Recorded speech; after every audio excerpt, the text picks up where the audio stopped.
손으로 떠서 만든 우리나라 전래의 종이이자 조선종이라고 불리는 한지는요, 당나무나 삼지땅나무 껍질을 원료로 하는데요. 그 용도나 종이의 질에 따라서 호칭이 다르다고 합니다. 한 예로 문에 바르면 창호지, 족보나 불경의 영인에 쓰이면 복사지, 사군자나 화초를 치면 화선지라고 하는데요.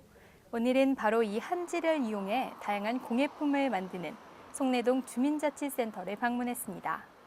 네, 한지는 우리가 뭐 보통 다 대부분이 알고 있는 그 당나무가 원료라는 거를 알고 있죠. 근데 그 당나무를 가지고 한지를 만드는 과정이 굉장히 수많은 공정을 거쳐야 되는데 껍질을 벗기고 찌고 말리고 그런 과정이 여러 번 해야 돼요. 그런 다음에 뜨는 데까지만이 아마 한 99번, 99번의 공정을 거쳐간다고 그래요. 그리고 마지막 우리 한지를 사용하는 사람들에 의해서 100번의 손길이 가는 한지인데, 이것을 다른 말로 하면 이제 우리가 보통 한지라고 하지만 백지라고 얘기를 합니다. 또 이것이 뭐 직업이기보다는 뭐 봉사하는 마음과 또 서로가 또 이렇게 뭐 가족 같은 분위기다 보니까 그냥 취미이지만 그냥 봉사한다라고 생각을 하고, 우리 다 같이 이게 뭐 다른 곳에서 체험 행사 해도 우리는 다 그냥 스스로 자발적으로 다 봉사를 해주시거든요. 그래서 그냥 가족이라고 생각을 합니다, 저희는.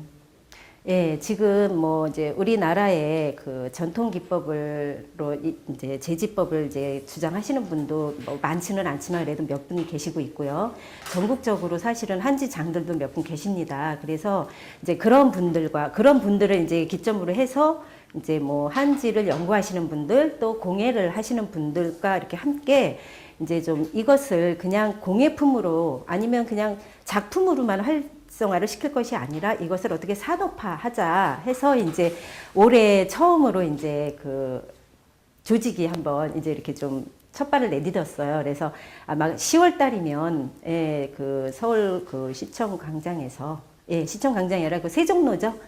거기에서 이제 아마 큰 행사를 한번 할 거예요. 그것이 이제 뭐 시발점으로 해서 한지 뭐 공예품뿐만 아니라 한지 자체로도 세계화가 될 수 있는 그런 산업화로 갈 수 있는 첫발을 내딜 계획을 갖고 있고요.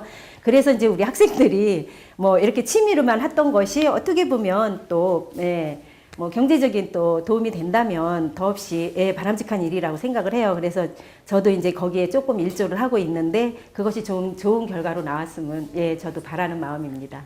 선생님 말씀대로 가족과 같은 분위기인 한지 공예반은요, 매주 목요일 다 같이 모여 한지를 통해 작품들을 만드는데요. 한지의 다양한 특성을 이용해 생활 공예품들을 주로 만든다고 합니다.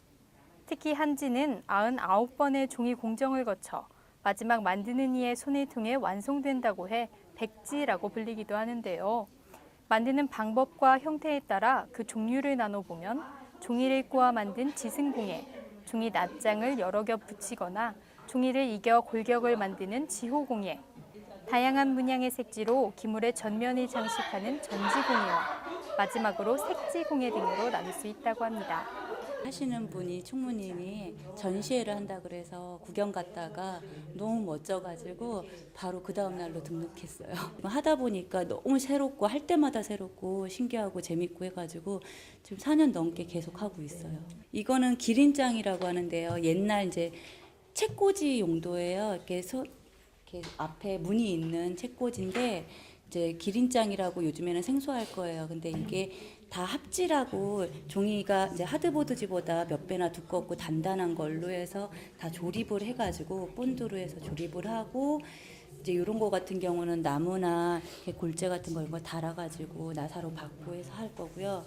이 상태에서 이제 초배지라고 하얀색 종이를 또 붙여요. 한지를 붙이고 그 다음에 색지를 붙인다거나 탈색지를 붙여가지고 탈색을 한다던가 문양을 파가지고 색을 입혀가지고 다 이제 할 수가 있거든요. 다 끝나려면은 이제 몇 개월이 걸려요. 손이 이렇게 빠른 편이긴 한데 일을 하면서 하다 보니까 잠깐씩 쉬엄쉬엄 하다 보면은 하나 하는데 몇 개월씩 1년에 걸릴 수도 있고요. 한편 한지공예에서는 색채를 중요시한다고 합니다. 즉 알록달록한 색지들을 배접하는 과정에는 만드는 사람의 삶과 인생관이 오롯이 담긴다고 하니 모든 작품 하나하나가 세상에선 단 하나의 작품으로 완성되는 것이겠죠.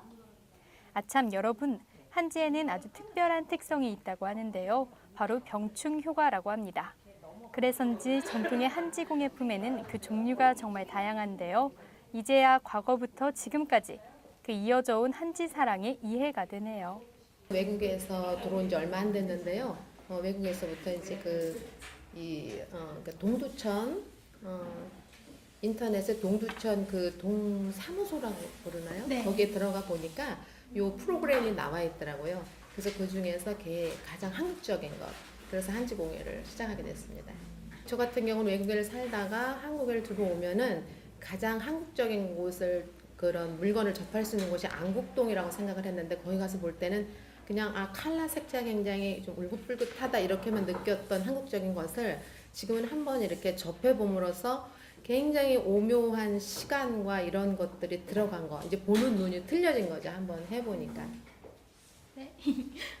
종이 한 장도 소중히 여기며 버리지 않고 되풀이 사용하던 선조들의 생활 정신과 검소한 마음이 담겨 있는 한지 공예반. 각종 생활용품은 물론이고 장식품과 휴지과, 멋스런 작품으로 변신하는 한지 공예를 보니 감탄스럽기만 한 시간이었는데요. 앞으로도 우리 전통의 한지를 갖고 멋진 작품 많이 만들어 주시길 응원할게요.